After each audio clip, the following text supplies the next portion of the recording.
Bah là par exemple avec Kylian, on est pourtant dans un stand et on s'est imaginé qu'on était dans un terrier, dans une grotte, qu'il se passait plein de choses et voilà, l'imaginaire fait énormément de bien parce qu'on est capable de se créer voilà, plein d'histoires. Ce qu'on aime nous chez l'Histoire Vivante, c'est travailler en grandeur nature et donc faire vivre ces histoires même aux ados justement qui ont encore plus besoin des collections avec leur smartphone.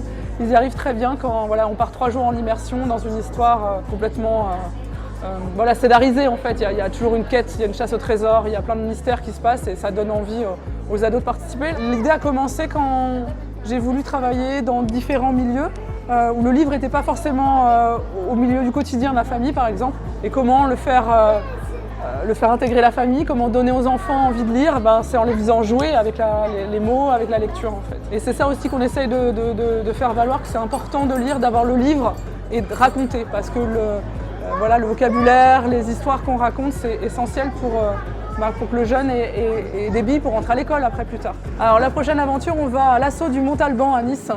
Voilà, en 1705. Il s'est passé plein de choses au Mont Alban et du coup on va rejouer cette histoire. C'est pour des ados, pour tous les ados niçois, c'est important, comme ça ils connaissent leur histoire, mais aussi tous les lieux culturels de la ville.